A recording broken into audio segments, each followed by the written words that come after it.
우리 선교센터에 건물 수리한다고 그러니까 걱정을 많이 해주신 것 같아요. 감사하고요. 늘 그렇게 살아왔어요. 하나님께서 일을 진행하셔야 우리가 모든 것이 순적하게 이루어지지, 우리가 뭐를 하려고 애를 쓴들 이루어지지가 않더라고요. 그러니까 이것을 언제부터 배운 거냐면, 제가 태국 아이들을, 청소년들을 훈련시키면서 축구장이 없어졌을 때, 빌려서 쓴 땅이 없어졌을 때 축구장을 매일 빌리러 다녀야 됐어요. 그러니까 100여 명이 쓸 수 있는 운동장을 매번 학교마다 연결해서 빌리러 다니는 것이 보통 힘든 일이 아니에요. 그래서 1년을 그렇게 하다가 이거는 안 되는 거다. 이쯤 되면 하나님께서 땅을 우리에게 주실 계획이 있지 않고는 이렇게 될 일이 없다. 그래서 땅을 사기 위해서 기도했지요. 기도하는데 하나님께서 저에게 주시는 것은 철칙이 있어요. 너는 사람 의지하지 마라. 나를 바라봐라. 그게 이제 하나님께서 저에게 주신 은혜예요. 그러니까 무슨 일을 하든 한국 교회를 찾아오든지, 예를 들어 아까 정배원 지사님께서 말씀하신 대로 명성교회 원로 목사님을 여기 와 있는 동안에 수시로 만나요. 아침을 일주일이면 3-4번을 먹어요. 그리고 또 필요할 때, 시간 될 때 또 부르시고, 그러면 그때 제가 목사님 저 사실 이만저만한데 이거를 좀 도와달라고 하면 그게 1억 미만이니까 얼마든지 가능한 일들이죠. 근데 저는 그렇게 하기가 싫은 거예요. 왜냐하면 저를 부르신 하나님께서 처음부터 그냥 너는 와서 사역하고 순종하고 일을 하는 거는 제 몫이고, 나머지 물질 그 외에 필요한 모든 것들은 하나님 당신 일인 것을 분명하게 말씀해 주셨어요. 그래서 저는 하나님이 하실 일과 제가 할 일이 따로 있다는 거죠. 그래서 하나님은 일을 진행하실 때에 우리의 생각대로 일을 진행하지 아니하시고 하나님의 방법대로, 하나님의 때에 일을 진행하시더라고요. 그러니까 반드시 그 하나님의 때를 우리는 기다릴 수 있어야 돼요. 저는 그게 믿음이라고 보는 거고요. 그 다음에 하나님의 방법은 반드시 하나님께서 이루고 난 뒤에 할 수 있어요. 하나님은 어떻게 일을 하실 줄 몰라. 근데 누군가를 늘 하나님은 우리에게 이야기할 때 예비하는 하나님이라고 얘기하잖아요. 아브라함에게 이삭을 드려라. 그때 아브라함이 이삭을 드릴 때 칼로 찌르려 할 때 멈추라고 했고, 그리고 예비해 놓은 양이 있었어요. 이게 예비하시는 하나님을 아브라함에게 알려주는 거죠. 그래서 우리에게도 가장 힘들고 어려울 때, 네가 안 될 거라고 생각할 때에 그때도 믿음으로 뭔가를 결단하려고 하는 그 순간, 그때가 하나님의 때인 것이죠. 그래서 내가 칼을 빼들어서 실행하려고 할 때, 믿음의 행동을 할 때에 하나님은 그때 당신이 하시는 거죠. 그러니까 신학교가 내년 5월달쯤에 시작하는 걸로 이렇게 모든 한국에 있는 분들이 계획을 세웠는데, 그 5월은 우리가 세운 거고, 하나님은 내년 5월이 될지 또 그 다음 해에 5월이 될지 그건 모르는 거잖아요. 그러니까 우리는 기도하는 거예요. 하나님의 때에 하나님의 방법으로 이 신학교가 운영되면 문제가 생기질 않아요. 하자가 생기질 않아요. 그러나 우리 생각으로, 우리의 방법으로 뭐를 막 진행하다 보면 문제가 생겨요. 그래서 하나님 앞에 저와 여러분들은 빚진 자들이잖아요. 예수님이 이 땅에 오지 않으셨다면, 아니 하나님이 우리를 사랑하지 않으셔서 예수를 이 땅에 보내지 않았다면 우린 여전히 죄인이에요. 그러니까 우리는 이 죄인이라는 사실을 쉽게 놓치는데, 하나님께서 천지를 창조하실 때, 아담을 창조하실 때 하나님의 형상대로 빚었다고 말씀하세요. 태초에 하나님이 아담을 만들 때는 하나님의 형상대로 빚으셨어요. 그런데 그 아담이 하와와 함께 죄를 짓고 난 다음에 아담이 아들을 낳을 때 뭐라고 성경은 기록하냐면, 하나님의 형상대로 지음 받은 아담이 죄를 짓고 아들을 낳을 때 하나님이 이렇게 기록해놨어요. 아담의 형상대로 그 아들을 지었다고 말씀하세요. 이건 뭐냐면 아담이 이미 죄를 지은 상태이기 때문에 죄인으로 태어나게 했다는 거예요. 죄인의 형상대로 만들었기 때문에. 그러니까 우리가 이 땅에 태어날 때부터 우린 죄인이고 구원받을 자격이 없고 죄 용서함 받을 수 있는 길도 없어요. 죄인이기 때문에. 그러니까 누군가 우리의 죄를 용서해 줘야 되는데 그 죄를 용서해 주실 분이 예수님이셨고 그분이 직접 오셔서 십자가에 달려 죽으시고 그 보혈의 피로 우리는 자유함을 얻었단 말이에요. 구약시대에 이스라엘 백성들을 끌어낼 때에 양을 잡아 피를 문설주에 바른 이스라엘 백성들만 구원받은 것처럼 오늘 우리가 이 예수 그리스도를 믿는 자, 십자가에 죽은 그 보혈의 피를 믿는 자가 구원받는다는 이 사실을 예수가 우리의 구원자인 것을 확실히 믿는 자들, 그들만이 구원받는다는 사실을 양의 유월절을 통해서도 또 아담의 아들을 아담의 형상으로 지었다라고 하는 우리의 근본 죄인인 것을 표현하신 것도 그렇고 우리는 그 예수를 믿기만 하면 우리가 자녀 됐다는 것, 그리고 그 예수는 지금도 저와 여러분들과 함께하고 계시고 지금 방금 전에 말씀을 나눈 신학교 운영하는 이런 문제들도 자칫하면 우리가 우리의 생각대로 사람을 찾아다니면 쉽게 할 수는 있어요. 기간이 어쩌면 단축될 수도 있어요. 때로는 더 멀어질 수도 있고. 그런데 이 모든 것들을 내 생각대로 하지 않고 하나님의 생각대로 하나님의 방법대로 맡기고 기다리는 게 믿음이에요. 우리는 뭔가를 빨리 하려고 하는데 빨리 되지 않을 때가 있거든요. 그 예가 아브라함을 부르신 하나님께서는 아브라함에게 내가 너를 자식을 줄 터인데 네 후손을 하늘의 별처럼 땅의 모래처럼 주겠다고 약속하시잖아요. 근데 그 약속이 바로 이루어지던가요? 그렇지 않았어요. 아브라함은요 하나님의 부름을 받고 가면서도 고생 엄청 많이 했습니다. 그 땅에 가뭄이 왔어요. 왜 가뭄이 올까요? 하나님의 복된 땅 가라고 한 땅에 가서 순종해서 살았는데도 그 땅에 가뭄이 왔어요. 그 가뭄이 왔을 때 아브라함이 애굽으로 떠나요. 살기 위해서. 애굽에는 물이 많으니까 농사를 쉽게 지을 수 있고 수확을 거둘 수 있기 때문에 그쪽으로 떠났는데 이거는 사람의 생각이에요. 하나님이 그 땅에 보내셨으면 거기를 지켰어야 됐어요. 근데 아브라함은 거기를 떠나고 애굽으로 내려갔다가 아내도 빼앗기고 가진 고생한 경험을 해요. 그런데 후에 이삭이 커서 또 동일하게 그 땅에 가뭄이 와요. 그때 이삭이 가나안을 떠나 애굽으로 내려가던 도중에 하나님께서 그랄 지역에 도착했을 때 이삭에게 너 더 이상 가지 말고 여기 멈춰라. 네가 여기 있으면은 네 자식을 네 선조들에게 약속한 것처럼 하늘의 별과 같이 바다의 모래와 같이 많게 해주자. 너 부족함이 없게 해주리라. 그러니까 이삭이 그 말씀을 하나님의 말씀을 듣고 멈춰요. 이 멈추는 게 믿음이라고 하는 거예요. 멈추고 거기서 농사를 짓기 시작합니다. 그래서 멈추고 농사를 지으려고 작정하고 멈췄을 때 하나님은 그 가뭄이 때에 거기에 비를 내려요. 우리가 순종할 때 비가 내린 거예요. 이게 상당히 중요해요. 멈췄을 때 비가 내렸단 말이에요. 그래서 농사를 짓고 그 해에 100배의 결실을 얻어요. 이게 뭐냐면 순종했을 때 얻는 복이에요. 그러니까 저와 여러분들은 이 하나님의 말씀에 이 순종하는 이 훈련이 절대적으로 필요하다. 그렇게 말씀대로 순종하면 하나님은 우리에게 100배의 축복. 이게 말이 100배지 1000배가 될 수 있고 10,000배가 될 수도 있잖아요. 그러니까 이유를 막론하고 내 생각대로 따라갈 것이 아니라 하나님께서 말씀하신 대로 순종하면 하나님의 약속대로 모든 것을 이루어 주시는 그 하나님 우리는 만날 수 있다. 그 얘기입니다. 오늘도 사도 바울이 나는 빚진 자다 라고 얘기하잖아요. 사도 바울이 무슨 빚을 졌을까요? 사울의 이름으로 있을 때 예수가 하나님의 아들이라고 와서 선포할 때에 사울은 자기가 배운 지식으로는 예수는 하나님의 아들이 될 수가 없어요. 그러니까 예수 믿는 자, 예수 쫓아다니는 자들을 핍박하고 매질하고 옥에 가두고 마지막에는 야고보가 예수 그리스도를 전하니까 돌로 쳐 죽인 자입니다.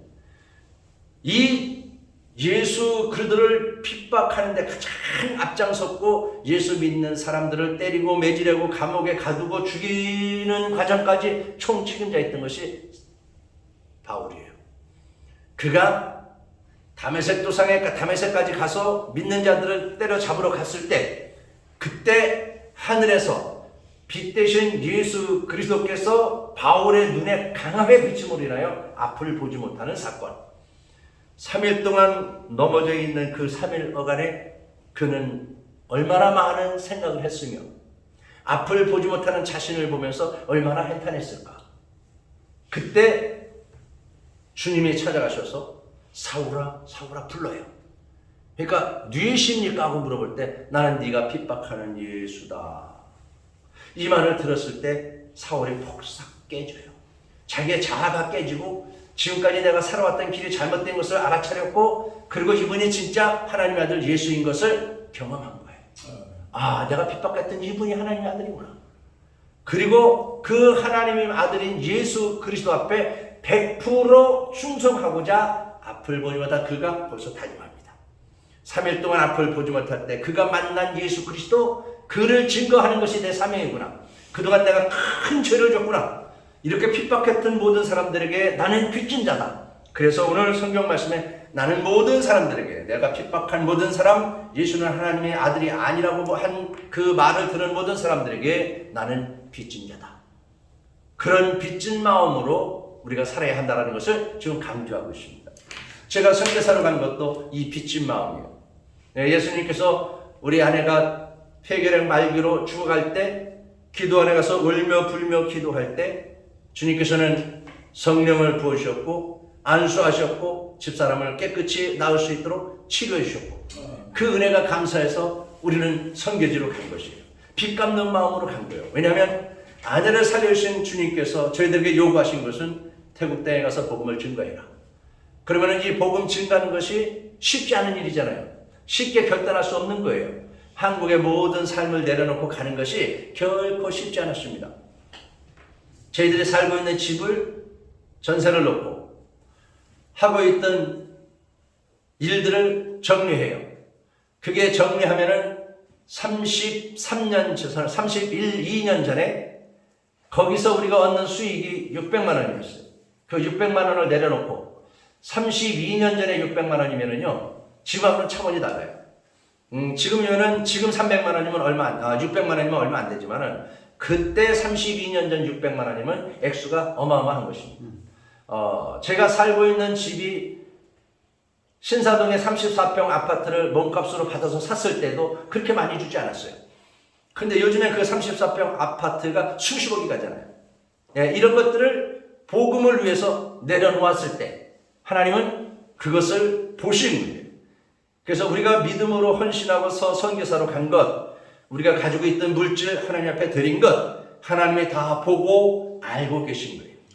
그러니까 나다나엘이 하나님 앞 예수 앞에 감동한 것은 나를 아십니까? 하고 물어봤잖아요. 나다나엘이. 그때 예수님께서 네가 무화과나무 아래 있을 때 봤다 이거예요. 뭘 봐요? 무화과를 따는 그 열심을 봤다는 거예요. 그래서 내가 너를 사용할 것이다. 그래서 그는 허물어진 거예요. 그리고 예수 그리스도의 제자가 되고 예수 그리스도의 복음을 증거하는 자가 돼요. 저와 여러분들도 우리의 삶을 이제 우리는 나이 먹어서 큰 일을 할 수는 없지만은 그래도 우리에게 뭔가에 우리가 할 수 있는 일들이 아직은 남아 있어요.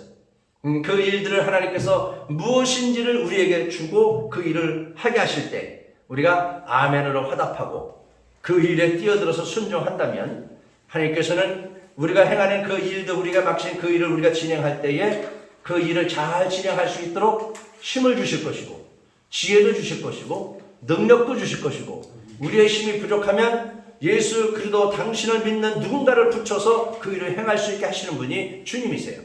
그러니까 우리는 삶을 살아가다 힘들고 어려운 일이 있을 때 우리는 낙심할 필요가 없어요. 왜냐하면 왕이신 예수 그리스도, 우리의 주인 되신 예수 그리스도께서 우리는 늘 우리와 함께 하시고 우리의 일거수일투족 우리 마음을 감찰하셔서 필요한 것들 공급해 주시기를 원하시고 힘이 없을 때 능력을 주시기를 원하시고 지혜가 필요할 때 지혜도 주시고 사람이 필요할 때 사람을 붙여주시는 것이 주님이시기 때문에 우리는 염려할 것이 없다는 거죠. 그러나 이것을 놓치고 믿음으로 가지 못하고 우리의 생각으로 결단하고 내 생각과 내 방법대로 무엇을 하려고 하면 꼬인단 말이에요.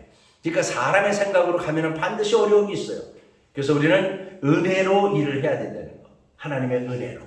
그 은혜는 예수 그리스도예요. 주께서 이루어 가시고 주께서 인도하시고, 그래서 그렇게 일을 진행할 때에 우리의 모든 문제들은 해결될 수 있다. 그래서 사도 바울이 빚진 자의 마음을 가지고 소아시아 7지역을 다니면서 교회를 세우면서 복음을 증거할 때에,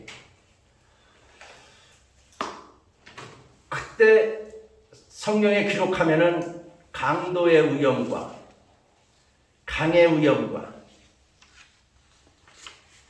또 굶주림과 매맞음, 아픔들, 선교를 할 때 필요한 물질들이 부족했을 때 힘들었던 것을 이야기해요. 그 이야기를 쭉 늘어놓고 난 다음에 오늘 이 말씀쯤에 오면은 조금 더 내려가면은 뭐라고 고백을 하냐면, 내게 능력 주시는 자 안에서 내가 모든 것을 할 수 있다라고 고백합니다. 이 고백이 바울의 믿음이에요. 왜냐하면 매맞아서 쓰러져 있을 때, 버림당했을 때, 죽은 줄 알고 사람들이 쌈에서 길바닥에 버렸을 때, 그때도 주님은 바울을 지키시고 치료해 주시고 새 힘을 얻어서 또 복음을 전하는 자리로 나아가게 하셨어요. 물질이 없을 때 하나님께서는 주변 교회들을 통해서 또는 기도의 동역자들을 붙여서 그 물질을 공급받게 하셨어요. 그러니까 공급하시는 분이 예수 그리스도인 것을 바울은 안 거예요. 그래서 이렇게 내게 능력 주신 자, 즉 매맞고 쓰러져 있을 때 일어날 수 있도록 힘을 주신 분도 주님이시고, 복음을 증거할 때 필요한 물질도 나에게 공급해 주시는 분도 주님이시고, 낙심과 절망 속에 있을 때 내게 위로해 주시는 분도 예수 그리스도인 것을 알았습니다. 그래서 내게 이런 능력을 주시는 그 예수 그리스도와 함께 하면서 나는 모든 것을 할 수 있다라고 고백하는 겁니다. 이것이 믿음이에요. 그러니까 사도 바울이 어떠한 어려움 속에서도 나는 할 수 있어. 왜? 주님이 나와 함께 하시기 때문에. 이 믿음을 갖고 살아간다면 저와 여러분들의 삶도 어떤 환경 속에서도 우리가 주눅들지 않고, 나이가 들었다고 나는 안 될 거야 라는 생각 하지 않고 담대하게 주님이 하시면 아직도 할 수 있지. 내가 비록 나이를 먹었어도 주님이 내게 지혜와 명철을 주시면 나는 능히 할 수 있어. 그리고 믿음으로 가는 것이죠. 다윗이 골리앗과 싸울 때도 동일한 것 아니겠어요? 어떻게 싸워요? 힘의 차이가 너무나 많이 나는데, 그리고 골리앗은 창과 방패를 들었는데 다윗은 아무것도 없잖아요. 싸울 수 있는 여건이 형성되지 않았어요. 그런데도 다윗은 골리앗에 덤벼요. 왜요? 그가 하나님을 모욕했기 때문에. 하나님을 모욕한 자를 하나님은 용서하지 않는다는 것을 알았어요. 그리고 하나님을 모욕한 저를 대적해서 내가 싸울 때 하나님은 나에게 힘을 주실 것을 믿었어요. 이기게 하실 확신도 가졌어요. 그래서 그 하나님 믿고 하나님의 이름으로, 예수의 이름으로 골리앗한테 나가 싸워 이길 수 있었던 겁니다. 그러니까 우리도 동일한 것이죠. 힘이 없어요. 저도 선교사이기 때문에 내가 물질도 없고 능력도 없고 아무것도 없습니다. 그런데도 일반인들도 할 수 없는 2만 평의 땅을 사서 그 땅에 건물을 세우고 축구장을 만들고 선교사역을 하고 있단 말이죠. 그럼 이것이 어디로부터 왔느냐? 예수 그리스도. 당신이 준비했고 당신이 허락하셨고 당신이 그것을 선물로 우리에게 주셨다는 것이죠. 그래서 이렇게 하나님이 주시는 것을 신뢰하고 믿고 믿음으로 걸어간다면 우리의 가는 길에 하나님의 은혜의 선물이 풍성하게 넘쳐나게 해주신다는 것입니다. 우리가 그 하나님을, 그 예수를 놓치지 않고 가야 합니다. 예수를 만나면 우리는 변해야 해요. 그죠? 물이 만나서 포도주가 된 것처럼 우리도 예수를 만나면 바뀌어야 돼요. 혹시 아세요? 농부와 어부가 만나면 어떤 변화가 일어나는지 아십니까? 농부와 어부, 고기 잡는 어부와 농사 짓는 농부가 만나면 뭔 일이 벌어질까요? 이 두 사람이 만나면 초밥이 생기잖아요. 초밥이 생깁니다. 그래서 초밥을 좋아하는 사람들에게 기쁨을 주고 행복을 주고, 그렇죠? 그러니까 무지한 우리 선교사인 저, 그리고 우리 크리스찬인 목사님인 집사님, 장로님인 여러분들이 예수를 만나면 복음의 길이 열리는 거예요. 아멘. 축복의 길이 열려요. 그러니까 우리는 보통 사람이 아니에요. 하나님의 능력을 부여받은 자. 그래서 우리가 예수와 연합하여 하나 되면 축복의 길이 열리고 은혜의 길이 열리고 물질의 복이 열리고 기쁨과 감사의 길이 열려요. 그래서 우리 가족 모두가 행복해요. 우리 자녀들의 앞길도 열려요.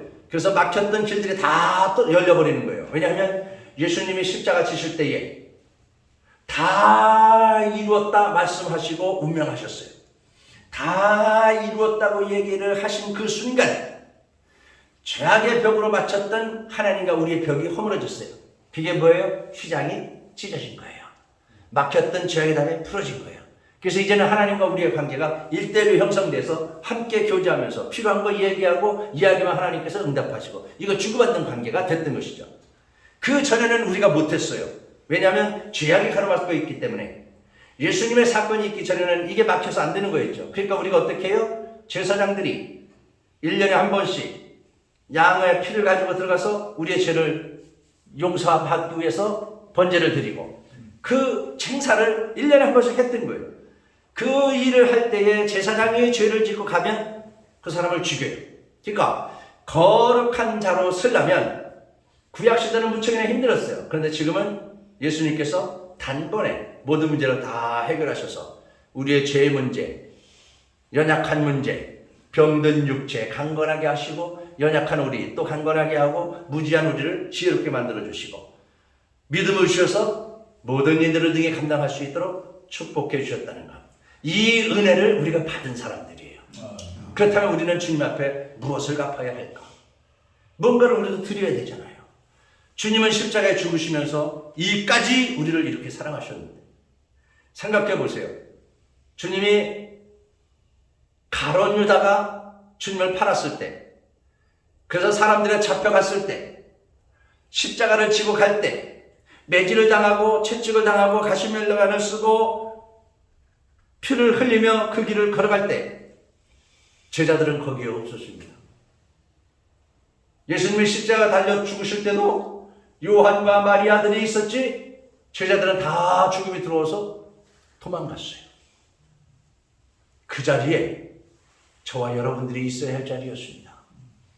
주님이 십자가 지고 가실 때 그 시간에 우리가 그 십자가를 메고 가야 됐던 거예요. 오늘도 주님은 선교사들을 통해서 복음을 증거하기를 원해요. 전 세계에 흩어져 있는 선교사를 복음 전하기를 원해요. 그런데 우리는 복음 전하는데 한국교회가 인색해요. 우리 한국교회만 잘 살고자, 우리 식구들끼리만 잘 살고자, 교회끼리만 힘을 내지 복음을 전하고 증거하는 선교하는 일에 물질을 쓰거나 사람을 투자하거나 이런 것에 우리 한국교회가 빈약해요. 그러니까 지금 얼마 지나지 않은 지금 붕의 시간을 막 지나자마자 지금 급속도로 쇠약해지고 있습니다. 교회마다 젊은이들이 없어요. 그럼 이것을 보고 목사들이 깨어나야 되는데 전혀 인지하지 못해요. 어떤 미련한 인간은 이렇게까지 얘기해요. 내가 은퇴할 때까지는 문제가 없다는 거예요. 이게 목회자입니까? 내가 은퇴할 때까지는 문제가 없다고요? 지금 목사를 밥 먹고 살기 위해서 해요? 얼마나 큰 심각한 문제인지 몰라요. 제가 태국 가서 그 어린아이들을 상대로 목회를 하는 것, 그 아이들을 훈련시켜서 하나님의 교회로 세우기 위해서 애쓰는 것은 바로 하나님의 영광을 위해서입니다. 우리 한국교회 어린아이들이 없는 것은 회개할 일이고 이 일을 위해서 한국교회들이 발벗고 나서야 하는 거예요. 내가 한국에서 목회한다면, 내가 중앙교회가 된다면, 이렇게 신용산 교회처럼 이 정도 된다면 나는 어린아이들을 얼마든지 불러 모을 수 있다라고 생각을 하는 겁니다. 목사들이 안 해서 문제지. 어떻게 모으냐? 문제가 벌어졌잖아요. 아이를 안 낳잖아요, 한국 사회가. 왜 안 낳는 거예요? 아이들 낳으면은 유치원 보낼 때부터 돈이 들어요. 유아원에 맡길 수도 없어요. 그러니까 돈이 많이 들어. 유아원에 맡겨야 되고 유치원에 맡겨야 되고 아이들 공부 가르치는데 돈이 수없이 많이 들어요. 그러니까 아기를 안 낳으려고 하지. 아니, 못 낳는 거죠, 젊은 친구들이. 그러면 아기를 낳는 것이 부담스러운 그들에게, 유아원에 맡기기가 힘든 그들에게 교회에서는 뭐 하냐 이거죠. 교회가 유아원이 되면 뭐가 큰일 납니까? 교회에서 영어를 무료로 가르쳐주면 큰일이 나요? 주님은 그걸 하라는 거예요. 그거 하면 아이들이 교회로 온다고. 부모들도 따라올 것이라고. 근데 왜 안 하냐 이거죠. 돈이 들어가요. 헌신이 필요해요. 귀찮아요. 그러니까 우리 쉬운 길 가겠다는 거예요. 여러분, 우리는 쉬운 길에는 은혜가 없어요. 큰 길에는 은혜가 없다니까. 그래서 주님이 좁은 길을 가라고 하는 거예요. 빚진 자가 가야 할 길은 좁은 길이에요. 그런데 우리는 자꾸 큰 길을 가려고 해요.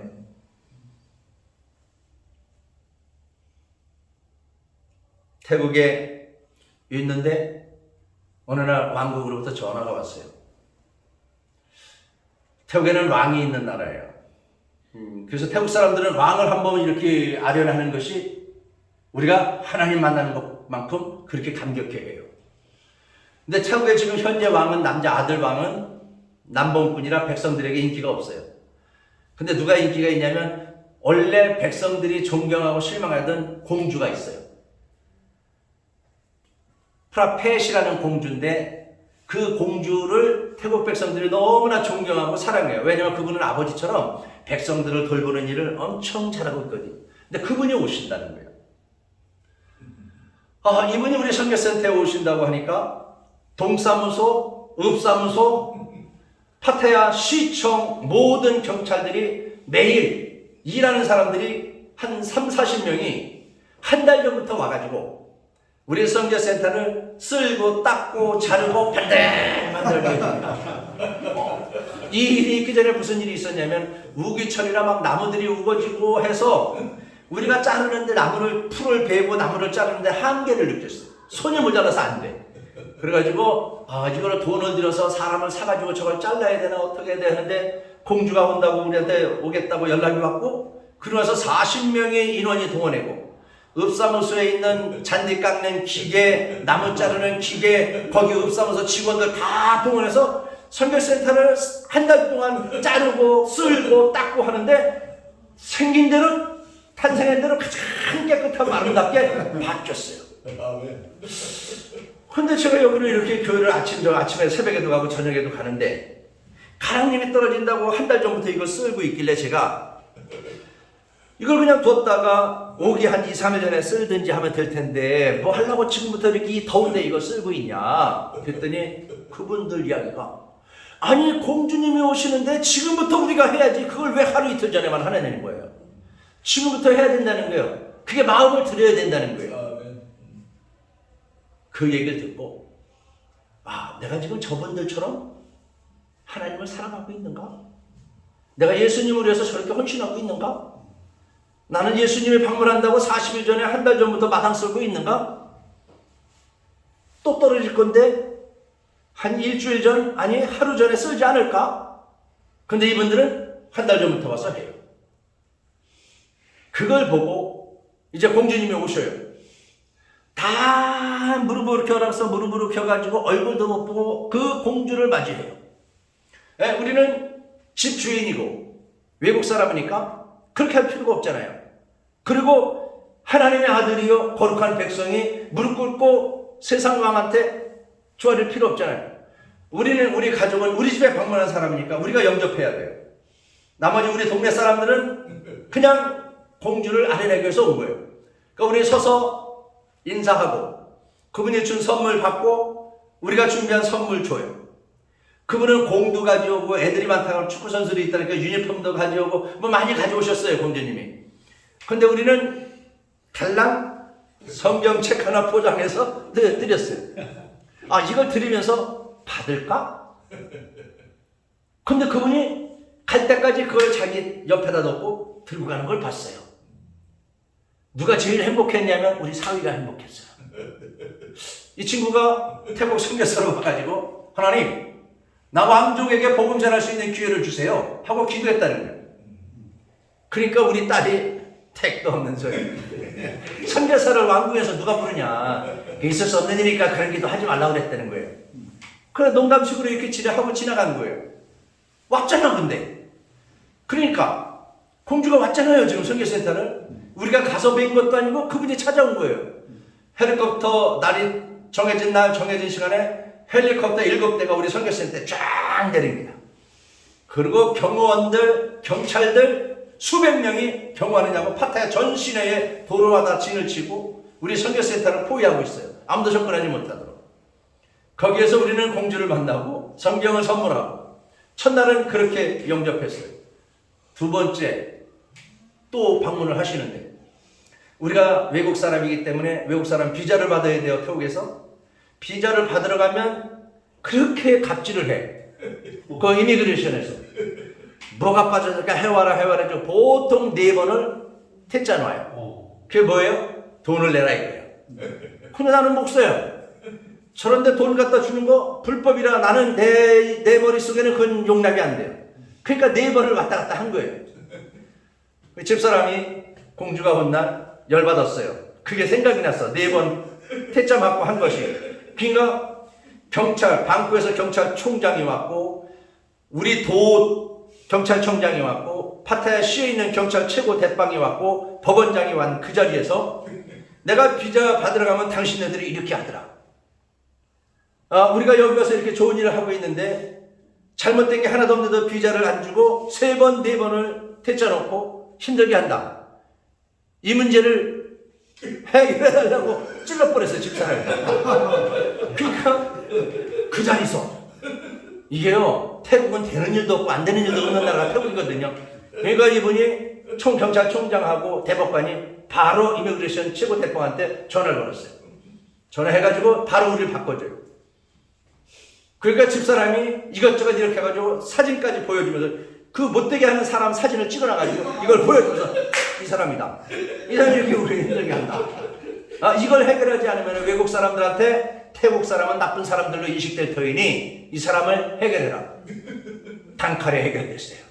우리는 비자를 방콕 가서 받을까 그렇게 생각했는데 내년부터는 이미그레이션의 최고 대빵이 오시기 전에 오시면서 전화만 하면 제가 기다리고 있겠습니다. 네, 끝난 거예요. 그러니까 하나님의 종은 어느 자리에 있든지 하나님만 열심히 섬기면 하나님께서 은혜를 베푸신다는 겁니다.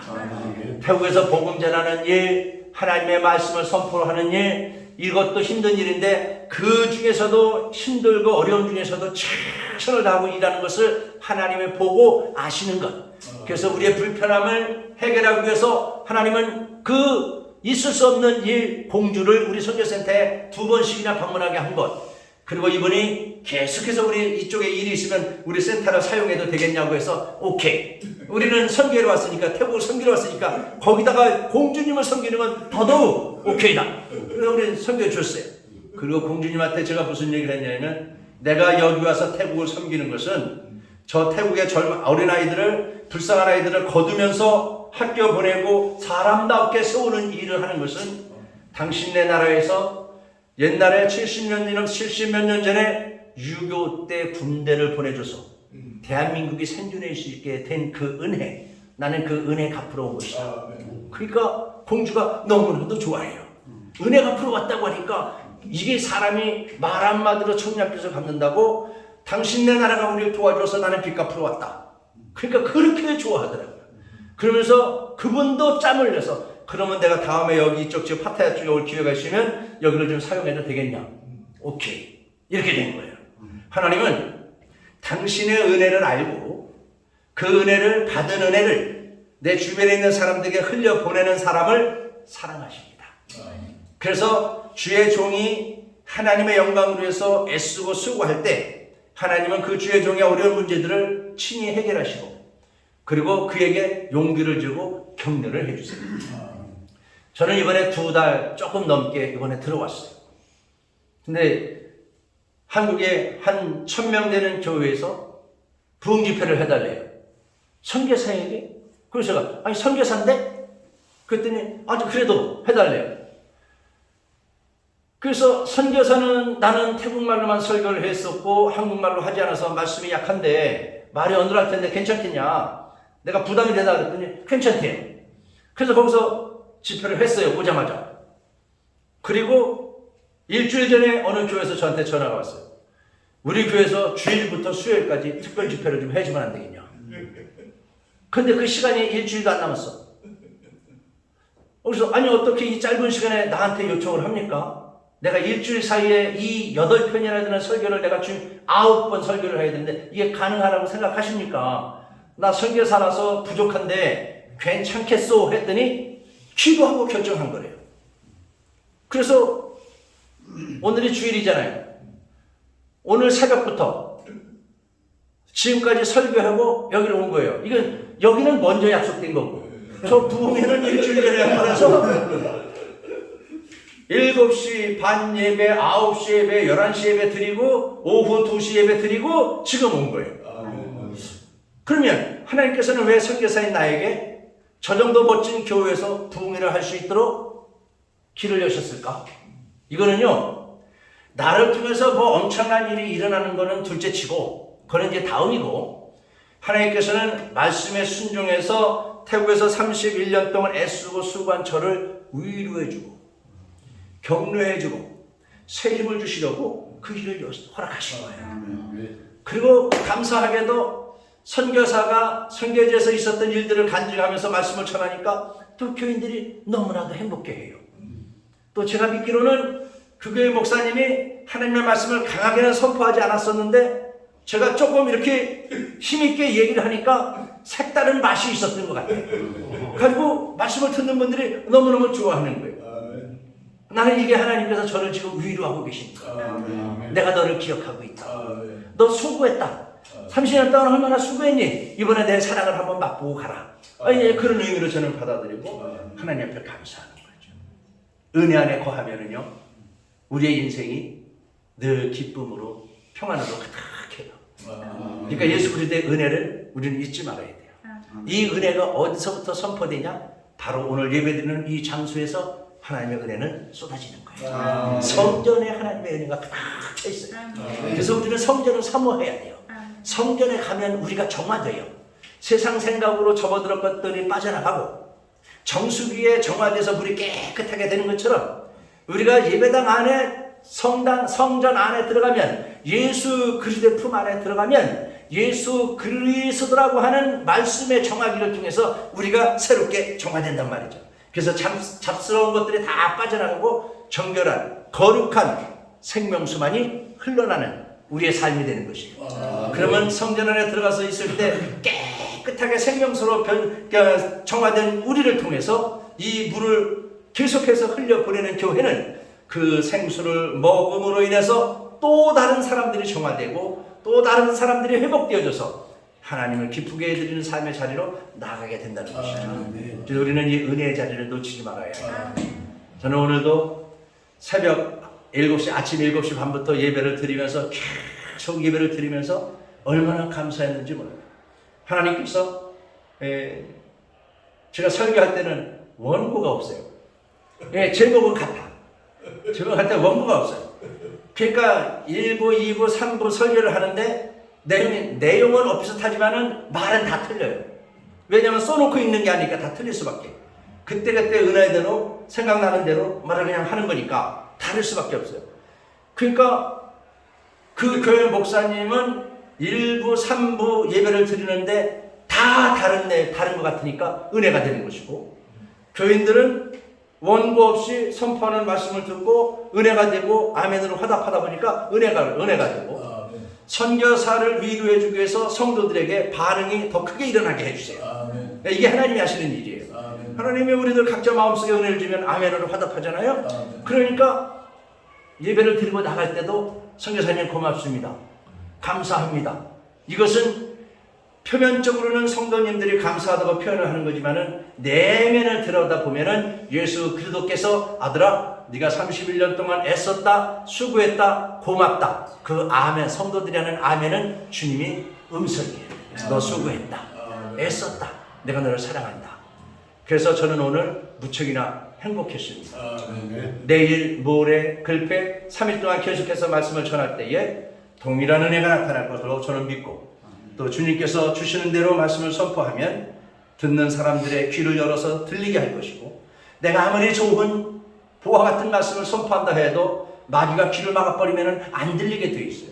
그래서 성도들이 못 들으면 행복이 없어지는 거예요. 근데 시원찮은 말이라도 귀를 열어서 들리게 해놓으면, 하나님의 음성이 들리면 생명의 말씀이기 때문에 은혜가 되는 거예요. 그래서 저는 그 하나님 믿고 그냥 담대하게 외칩니다. 가나안의 혼인잔치에도 물이 변해서 포도주가 됐고, 그러면 내 삶이 어떻게 변할까? 32년차 선교사인 저는요, 오늘도 간증할 때 그런 얘기를 했는데, 제가 32년 전에 태국 갔을 때는요, 평신도 선교사는 없었어요. 저 혼자예요. 그때는 전문의 선교사란 단어도 없었고 다 목사들만 선교사로 나가는 시대였어요. 근데 어쩌자고 제가 선교지 가가지고 목사님들 세계 속에 들어가니까 그 목사님들이 평신도가 무슨 성경을 가리키냐? 네가 무슨 교회를 지었냐? 너 그리고 운동선수인데 무식한 놈이 뭘 한다고 해서 설쳐대냐? 목사들 가방대비나 하지. 그런 얘기를 직접 대고 해요. 저는 그때 젊은 청년이었고 나이 드신 오래되신 목사님들 그런 얘기를 해요. 무척이나 기가 죽었어요.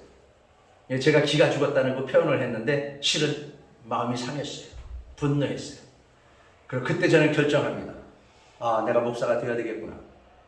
또 한 가지, 내가 설교할 때 저분들보다 더 멋지게 설교하는 하나님의 사람이 되어야 되겠다. 31년 전에 결정한 겁니다. 그리고 시간이 있을 때마다 저는 서재를 지켜요. 하나님 말씀 붙들고 씨름해요. 내가 태국말로 설교할 때 우리 집사람이 이런 말도 했어요. 당신은 왜 설교를 그렇게 하냐? 왜 한 말도 하고 한 말도 하고 내가 듣기에도 지겨운데 저 태국 사람들이 듣기에 얼마나 지겹겠냐? 이 얘기를 했어요. 그래서 그 다음부터 교회 가서 맨날 울었어요. 제가 울면서 하는 얘기, 하나님 앞에 하소연하는 건 이거예요. 집사람은 저에게 한 말도 하고 한 말도 한다고 하고 태국 사람들이 얼마나 지겹겠냐고 얘기를 하는데 나를 언제까지 이렇게 내버려 둘 겁니까? 내가 하나님의 마음을 알아서 하나님의 마음을 척척하게 표현할 수 있는 설교자가 되게 해주세요. 하나님의 말씀을 읽을 때에 하나님의 마음이 어떠한지 보이게 하시고 하나님의 뜻이 계획이 무엇인지를 알게 하셔서 그 이야기를 할 수 있도록 나의 눈을 열어주세요. 그렇게 10년을 발버둥 쳤더니 하나님께서 눈을 왼쪽 눈을 열어줘요. 그래서 말씀이 보이기 시작해요. 그리고 표면에 보이는 것이 아니라 그 이면에 감춰져 있는 것이 보이기 시작해요. 엄청 행복했어요. 그러니까 성경이 달콤해요. 그러니까 이제 성경 읽는 시간에 더 집중하겠죠. 뜨이기 시작했고 보이기 시작했고 맛이 단맛으로 바뀌니까 더 열정을 내는 거예요. 나머지 오른쪽 눈까지 하나님께서 어느 순간 내니까 열어줘요. 그리고 말씀을 볼 때마다 너무너무 행복하게 해줘요. 거기에 빠져서 30년이 지났어요. 그러니까 지금은 말씀의 제목만 놓고 보아도 이 말씀이 하나님께서 뭔 얘기를 하고 싶은 것인지를 알게 해주시니까 볼 것 없이 그냥 이야기하면 되는 거예요. 저는 옛날에 이런 걸 이해를 못했어요. 어떤 목사님이 하나님이 인도하시는 대로 내가 설교하게 해달라고 기도하는 소리를 제가 가끔 들었어요. 근데 그 말이 맞아요. 하나님이 주시는 그 마음 전할 수 있게 해주세요. 이게 최고의 설교예요. 그래서 저는 그 하나님의 마음을 알기를 원했고 이해하기를 원했고 그렇게 31년을 하다 보니까 하나님의 마음을 알게 된 거예요. 하나님을 믿고 하나님을 만나고 하나님의 마음을 알게 되니까요. 생각이 바뀌어요. 여러분들 예수 만나면 생각이 바뀌는 거 확실하게 바뀝니다. 전에는 힘들고 안 되고 하는 것들은 안 된다고 얘기했어요. 부정적인 말을 했어요. 그리고 누가 좀 시원찮게 하면 지적질을 했어요. 부부싸움이 왜 일어나는지 아세요? 지적질 때문이에요. 그 아내가 뭐라고 하면 남편이 왜 그딴 식으로 얘기를 해? 그러면은 아내가 내가 뭔 얘기를 했다고 또 성질을 내고 그래? 그러다가 한쪽에서 그럼 이제 말이 격해지면 너 왜 지랄이야? 그러면 너는 지랄 아니니? 이렇게 해서 이제 싸움이 되는 거란 말이에요. 그게 지적질을 하면은 고쳐지는 게 아니라 점점 더 악화돼요. 그래서 하나님은 성경에 이렇게 기록해놨어요. 대접받고자 하는 만큼 대접하라. 그게 주님이 가르치신 말씀이에요. 네가 대접받고 싶은 만큼 대접하라는 거예요. 네가 사랑받고 싶은 저 사람한테 사랑받고 싶은 마음이 있으면 네가 사랑을 나누라는 거예요. 네가 좋은 말을 듣고 싶으면 좋은 말을 하라는 거예요. 그 말이잖아요. 그러면서 주님께서 뭐라고 해요? 대접받고 싶은 만큼 너는 대접하라 해놓고 이어서 예수님께서 뭐라고 말씀을 이어가셨냐 하면은 기도하라, 두드리라, 찾으라, 구하라 이 세 가지 말씀을 해요. 두드리라, 구하라, 찾으라. 뭔 얘기예요? 지적질 하지 말고 남편이 내가 뭔 섭섭한 말을 할 때에 당신 왜 그래? 왜 이럴 때 왜 그런 말을 해? 이렇게 지적질하고 맞대응하지 말고 뭐 하라는 거예요? 기도하라는 거예요. 하나님 앞에 구하라는 거예요. 하나님을 찾으라는 거예요. 그러면 하나님께서 생각을 바꿔준다는 거예요. 두드리면 문을 열어준다는 거예요. 내가 남편을 위해서 같이 대적하지 않고 지적질하지 않고 사랑으로 품어주고 사랑으로 품어주는 사람이 되게 해달라고. 내가 그 말을 듣고도 남편을 위로할 수 있는 사람이 되게 해달라고. 그 기도하라는 거예요. 그리고 그것이 힘들면 나를 찾으라는 거예요. 내가 너에게 능력 줄게. 내게 능력 주는 나를 찾으면 내가 너에게 견딜 수 있는 힘을 줄게. 위로의 말을 할 수 있는 능력을 줄게. 그 말이에요. 근데 우리는 이거를 놓치고 같이 지적질을 해요. 그래서 뭔가 고쳐보려고 해요. 우리나라 요즘 한국의 교사들이 거의 이런 수준인 것 같아. 일진 친구들이. 이제 지적질하고 아이들 야단도 못 치게 하고 하면서 자기들 마음대로 하다가 애들 교육 다 망해버렸잖아요. 근데 우리는 지적질하지 말고 그 사람을 위해서 기도하고. 요즘 여야 정치인들이 얼마나 나라를 혼탁하게 합니까? 그래서 방송을 보다 보면 사람들이 친구들 만나보면 이쪽을 좋아하는 사람들은 저놈들, 이쪽 싫어하는 사람 저놈들 서로 욕을 하고 분노를 해요. 그런데 하나님은 그렇게 하지 말라는 거예요. 그들이 일을 잘 이끌어서 대한민국을 좋은 나라로 세워갈 수 있는 법치국가가 될 수 있도록 하나님은 저들에게 은혜를 주옵소서 라고 기도를 하라는 거예요. 그래야 그들이 바뀔 수 있다는 거고, 그렇게 해야 우리가 시험 들지 않고 믿음의 사람의 모습으로 하나님께서 우리를 갖춰준다는 것이에요. 그래서 어쩌든지 간에 우리는 이런 은혜를 받으려면 모든 말씀 은혜가 하나님의 성전에서 흘러나오기 때문에 생명수도 하나님의 손에서 흘러나오는 것이고 생명의 말씀도 하나님의 성전을 통해서 흘러나오기 때문에 우리는 성전을 사모해야 된다. 그 성전을 사모해야 된다는 것은 예수 그리스도를 사모해야 한다. 예수 그리스도를 사모할 때에 주께서 우리에게 능력과 권능과 지혜를 주셔서 우리의 삶을 회복시켜준다 라는 것입니다. 선교하면서 이런 하나님의 말씀을 받고 하나님의 은혜를 받고 살아갈 수 있도록 축복해 주신 것이 너무나 감사합니다. 작년 8월에 우리 막내딸이 결혼식을 했어요. 제가 결혼식 할 때마다 마음 아픈 것들이 있는데 한국 결혼 문화가 마음에 안 들고, 또 한 가지는 선교사가 믿지 않는 자들에게 돈이 많다고 자기 딸을 돈 많은 믿지 않는 사람들에게 시집을 보내면서 자랑하는 것을 봤어요. 저는 목회자가 아니라고 판단을 합니다. 내 딸이 믿지 않는 사람이 돈이 많다고 그 돈을 보고 그쪽에 맡기면은, 돈이라는 것은요, 구멍난 지갑에 돈이 들어가면 다 줄줄줄줄 새 없어지듯이, 구멍난 항아리에 물 담아도 금방 없어지듯이, 돈은 하나님이 재채기만 해도 다 날아가 버리는 겁니다. 어쩌자고 믿지 않는 자들에게 보내서 자기의 영혼을 팔아먹습니까?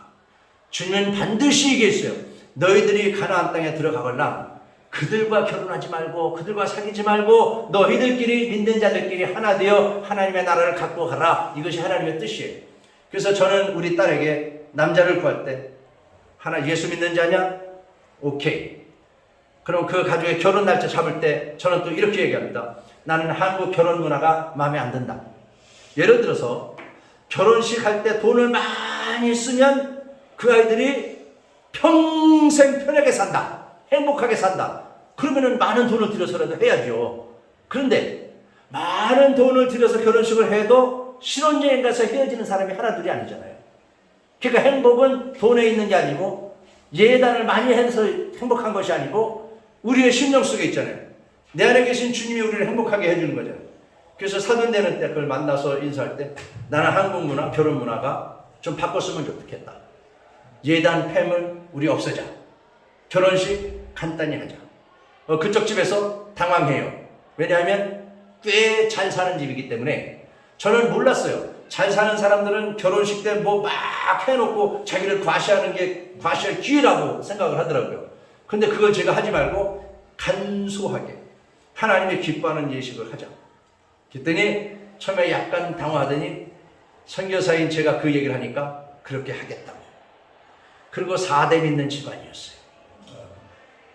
우리 딸은 믿음의 유산을 물려받은 아이였고, 그래서 우리 딸에게도 먼저 얘기했어요. 네 친구한테 결혼 예물 하고 이런 거, 아빠는 그런 거 원치 않으니까, 하나님이 기뻐하지도 않는 거니까 이거는 안 한다. 그러니까 네 친구한테 얘기해서 안 하는 걸로 해라. 그 부모를 설득하든지 네가 좋으면 그 부모를 설득해라고 해라. 그래서 부모를 설득해서 안 하는 걸로 했어요. 안 하고 결혼식을 해보니까 돈 낭비도 안 하고 얼마나 좋은지 몰라요. 얼마나 좋은지 몰라요. 그러니까 한국 결혼 문화를 여러분들도 바꾸는데 앞장서시기를 원해요. 이거를 바꿔야 하나님이 행복해 하세요. 좋아하세요. 지금 저희 딸은 잘 살고 있습니다. 우리 딸을 캐나다에서 최고 좋은 학교 다니는 아이를 한국에 대안학교 보냈었다고 전에 한번 말씀드렸을 거예요. 대안학교 보냈어요. 저 충청도 음성 산속에 있는, 그냥 쉽게 세상적으로 말하면 꼴통들이 다니는, 공부 못하는 아이들, 속 썩이는 애들이 다니는 학교. 근데 어느 목사님이 그런 아이들을 모아서 신앙으로 바꾸겠다는 꿈을 갖고 그 대안학교를 만드는 거예요. 근데 우리 딸아이가 공부를 잘한다는 얘기를 듣고 그 목사님이 당신네 학교를 보내달라. 그럼 무료로 장학생으로 학교를 공부를 하게 할 것이고, 그래서 그 아이가 좋은 대학교 가면 우리 학교 선전을 할 수 있도록 도와달라는 거예요. 그래서 우리 딸을 잘 이야기해서 그 학교를 보냈고 1년 월반에서 졸업했고, 그리고 영어를 공부하다가 한국에서 공부하는데 공부를, 이게 어렵잖아요, 한국말로. 그런데 거기서 2년 고등학교 2년 과정을 마치면서 한국말을 100% 한국 사람만큼 하게 됐어요. 이것이 얼마나 큰 은혜인지 몰라요. 왜 그 아이를 대안학교로 보냈냐? 저희는 돈을 적게 들이고 선교사니까 하여튼 돈을 적게 들이고 공부할 수 있는 과정을 마치려고 했는데, 하나님께서는 이 아이의 미래를 위해서 한국어 공부가 필요했던 거예요. 그래서 그 대안학교를 인도하셨어요. 그리고 대안학교에서 혼자 영어로 공부해가지고 시험을 봤는데 전 세계에서 공부 잘하는 10번째 안에 드는 대학교를 다 붙어버렸어요. 원서에는 다 붙었어요. 그래서 그 해에 너 대학교 오래 가지 말고 1년 월반해서 다른 애들보다 빨리 오래 대학교 들어가는 거니까 1년 교회 가서 봉사하고 찬양 인도하고 하면서 내년에 대학교 가자. 왜냐하면 제 속에는 그 10대 안에 들어가는 대학교는요, 학비가 1년에 1억씩 들어가요. 그러니까 제가 그걸 감당할 수가 없어서 1년만 묵히면 얘가 그 정도 학교는 못 가겠지. 그럼 그 밑에 가면 절반으로 교육비가 떨어지니까 저는 이제 그걸 노린 거고, 그리고 또 교회 가서 봉사하면 신앙도 잘하고. 근데 얘가 순종했어요. 근데 어쩌면 좋아. 1년 후에 시험 봤는데 또 붙었네. 그리고 어쩔 수 없이 그 학교를 갔어요. 정신심리학 치료. 뉴욕 대학원을 UCLA를 졸업하고 뉴욕 가서 뉴욕 대학원 정신심리 치료학을 공부하고 지금은 졸업하고 인턴 과정 마치고 병원에서 이 일을 하고 있어요. 제가 왜 이 얘기를 하냐면, 대안학교를 보내는 저는 사람들이 미쳤다고 그랬어요. 저 공부 잘하는 딸을 왜 저리 보내냐. 근데 저는 그 학교에서 하나님 만나라는 거예요. 그리고 한국말도 배우라는 거예요. 한국 사람이니까. 외국에서만 있어서 한국말을 제대로 못해요. 근데 의사가 되고 나서 정신심리를 치료하는 심리치료사가 한국 사람들을 치료하게 되면, 미국에 있는 사람들 중에서 한국에서 이민 간 사람들이 많은데 이분들이 영어를 못하는 분들이 꽤 많은 거예요. 나이 드신 분들이. 그러니까 그분들에게 심리 치료를 해야 되는데 한국말을 잘하는 이 치료사가 없어요. 근데 얘가 그걸 한 거예요. 그러니까 뉴욕에서 제일 큰 병원, 유명한 병원에서 얘를 스카우트해가지고 한국 사람들을 상대로 지금 그 병원이 일을 시작해요. 얘를 내세워가지고. 그래서 하나님께서 우리에게 주신 마음, 그 마음대로 우리가 순종해서 대안학교를 보내든 어디를 보내든 학교에 좋고 그름에 상관없이 순종해서 보내면, 하나님 말씀대로만 살아가면 하나님은 그의 길을 여신다는 거. 그래서 우리 딸은 그 좋은 학교에서 돈을 많이 주고 계속 공부한 것 이상으로 더 멋지게 성장했어요. 그리고 대안학교에서 한국말을 공부해서 더 많은 유익을 얻었고, 이게 순종하는 자가 받는 하나님의 축복입니다. 여러분들께서도 혹시 손주들을 키우실 일이 있으실 터인데 그 손주들을 하나님의 말씀으로 잘 키워서, 세상적으로 키우지 말고 하나님 기뻐하는 대로 키워서 하나님의 일꾼으로 세우신다면 그 자녀들을 살리는 멋쟁이 할머니, 멋쟁이 할아버지가 될 것입니다. 세상적으로 끌고 가는 일이 없기를 축복합니다. 기도하겠습니다. 하나님 아버지 감사합니다. 우리 목사님과 장로님들과 함께 이렇게 예배를 드리게 하시니 고맙습니다. 오늘 이 예배를 통해서 하나님과 더욱더 가까워지기를 원합니다. 말씀을 듣는 중에 하나님께서 우리의 육신의 질병도 치료해 주시기를 원합니다. 마음의 상처도 치료해 주시기를 원하고, 슬픔과 염려, 걱정들이 떠나가게 하여서 주님의 주시는 담대함으로 늘 기쁨과 감사가 넘쳐나게 하여 주시옵소서. 아버지, 세계 정황이 흘러가는 것이 어렵습니다. 우크라이나 전쟁과 이스라엘 전쟁, 하나님 저것을 기억하시고 더 이상 피해자들이 사망자들이 일어나지 않도록 주님 지켜주시고 전쟁이 속히 마무리될 수 있도록 이끌어 주시옵소서. 어느보다도 우리나라가 위태로운 나라 중에 하나입니다. 이 나라를 지키시고 하나님 보호하여 주시옵소서. 예수님의 이름으로 기도합니다. 아멘.